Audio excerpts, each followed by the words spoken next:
여러분, 지금 반도체 업계에서 엄청난 일이 벌어지고 있습니다.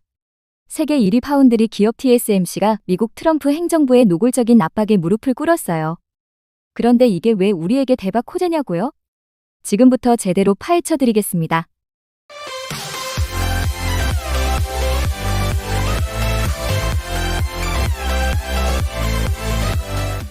먼저 미국이 TSMC한테 뭘 요구했는지부터 봅시다. 트럼프 대통령은 대놓고 말했습니다. 대만이 우리 미국의 반도체 산업을 훔쳐갔다. 심지어 TSMC가 1,000억 달러, 우리 돈 약 145조 원을 투자하겠다고 발표한 자리에서도 40년 동안 미국은 이용당했다.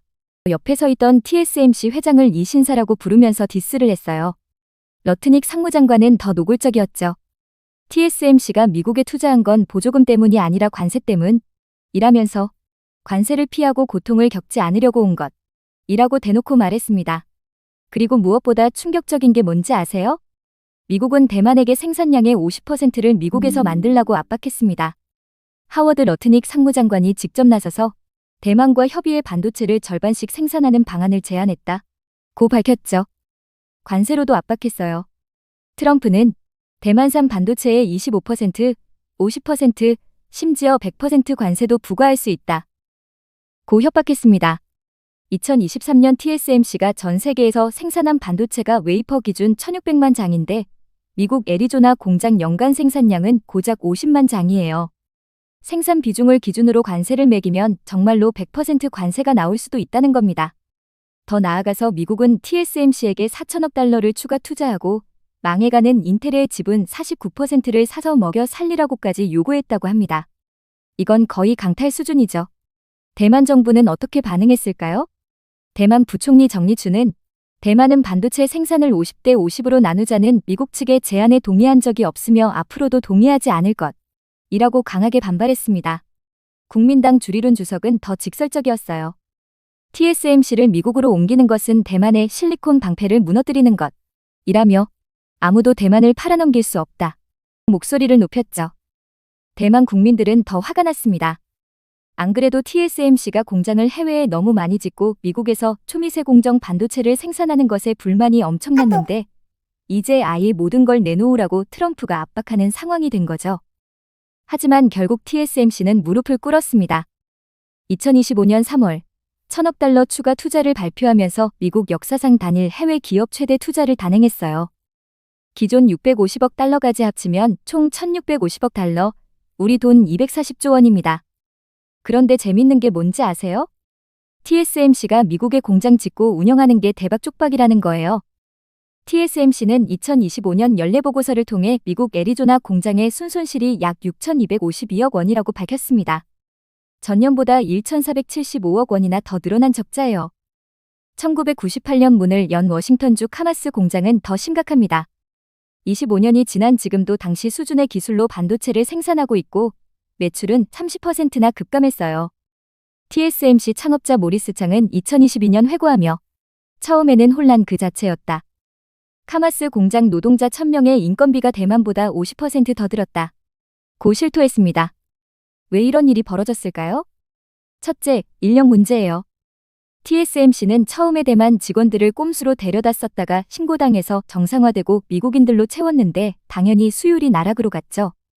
대만처럼 사람을 갈아 넣으면서 일 시킬 수 없으니까요. 둘째, 공급망 문제입니다. TSMC 애리조나 공장은 핵심 부품과 원재료를 대거 수입에 의존하고 있어 물류 비용이 상승하고 공급 주기도 길어요. 반도체 산업 공급망의 복잡성은 단순히 공장 하나 짓는다고 해결되는 게 아니거든요. 중국 관영 매체 글로벌 타임스는 TSMC 애리조나 공장의 손실은 시장 논리 무시의 대가 라며 정치적인 개입을 통해 억지로 반도체 산업의 공급망을 재편하려는 미국이 근본적인 어려움에 직면했다. 고 비난했습니다. 자, 그럼 이제 핵심으로 들어갑시다. 왜 이게 삼성전자한테 대박 호재냐고요?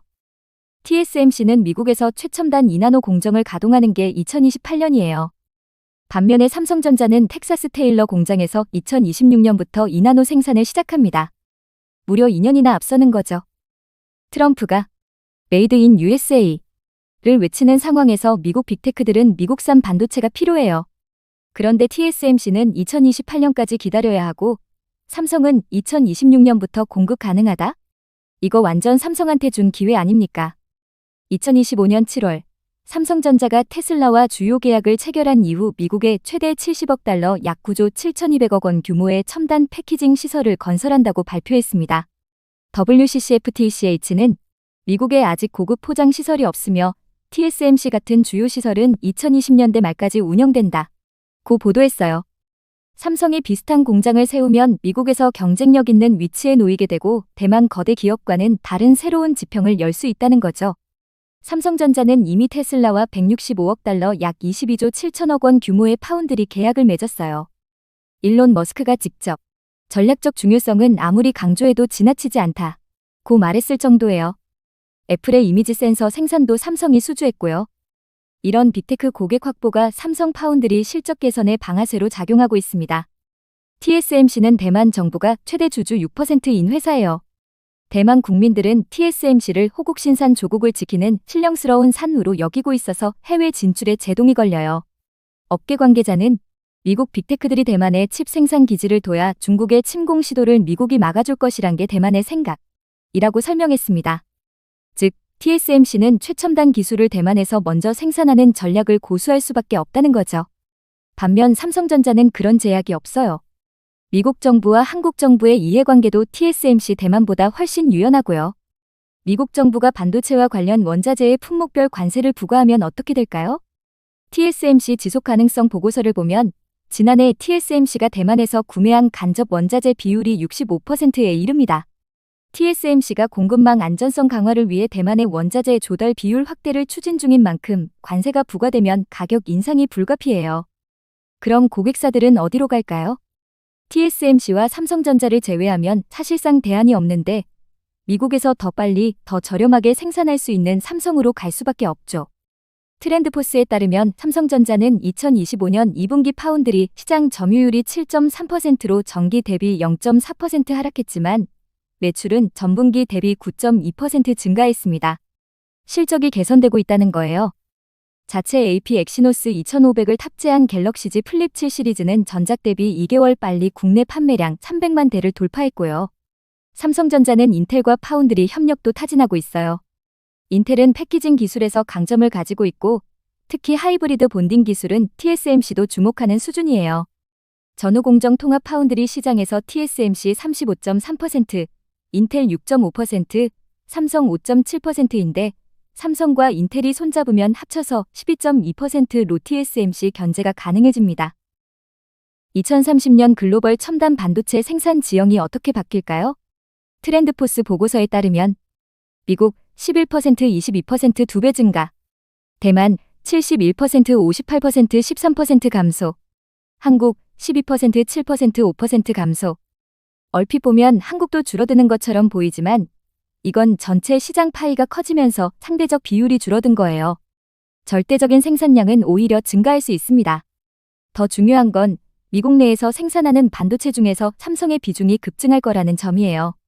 TSMC가 미국 투자로 비용 부담을 지고 적자를 보는 동안 삼성은 더 효율적으로 미국 시장을 공략할 수 있어요. 삼성전자만 기회를 잡는 게 아닙니다. SK하이닉스는 미국 인디애나주 웨스트라피엣에 38억 7천만 달러를 들여 HBM 패키징 시설을 건설 중이에요. 엔비디아 같은 주요 고객을 대상으로 한 전략적 투자죠. AI 가속기 시장에서 HBM은 필수예요. TSMC가 SK하이닉스로부터 HBM을 받아서 엔비디아 GPU와 합치는데 만약 삼성과 SK하이닉스가 미국에서 원스톱 솔루션을 제공할 수 있다면 게임 체인저가 될 수 있습니다. 중국 관영 매체는 이 상황을 어떻게 보고 있을까요? 글로벌 타임스는 TSMC가 미국에서 공급망과 산업망을 구축하느라 고군분투하는 사이 중국 기업들은 빠르게 진전을 이루고 있다. 강조했습니다. 즉, TSMC가 미국에 발목 잡혀 있는 사이에 중국 기업들은 독자 기술 개발에 박차를 가하고 있다는 거죠. 그리고 그 틈새에서 기회를 잡을 수 있는 건 한국 기업들입니다. 여러분, 지금이 어떤 시기인지 아시겠죠? TSMC는 미국 트럼프 행정부의 압박으로 240조 원을 쏟아부으면서도 적자를 보고 있고 대만 국민들의 반발로 최첨단 기술의 미국 이전이 늦어지고 있어요. 그 사이 삼성전자는 2년 빠른 2나노 미국 생산 2026년 70억 달러 첨단 패키징 투자, 테슬라, 애플 등 빅테크 고객 확보, 인텔과의 협력 가능성, 엑시노스 성공으로 기술력 입증. SK하이닉스는 HBM 시장 장악. 미국 패키징 시설 투자. 엔비디아와의 긴밀한 협력. 이 모든 게 맞물리면서 한국 반도체 산업에 새로운 기회가 열리고 있는 겁니다. 트럼프가 TSMC를 압박할수록 대만이 최첨단 기술을 꽁꽁 숨길수록 미국 빅테크들은 대안을 찾을 수밖에 없어요. 그 대안이 바로 대한민국 반도체 기업들입니다. 물론 쉽지는 않을 겁니다. TSMC는 여전히 강력한 기술력과 생산 능력을 가지고 있고 시장 점유율 60%는 쉽게 무너지지 않죠. 하지만 역사를 돌아보세요. 한국 반도체 산업은 항상 위기를 기회로 만들어 왔잖아요. 메모리 반도체에서 그랬고 HBM에서 그랬어요. 이제 파운드리와 패키징에서도 그 저력을 보여줄 때입니다. TSMC가 미국에 무릎 꿇은 지금 삼성전자와 SK하이닉스가 미국 시장을 장악할 절호의 찬스가 왔습니다. 대한민국 반도체의 제2전성기, 우리 함께 지켜봅시다. 여러분은 어떻게 생각하시나요? 댓글로 의견 남겨주시고 구독과 좋아요 부탁드립니다.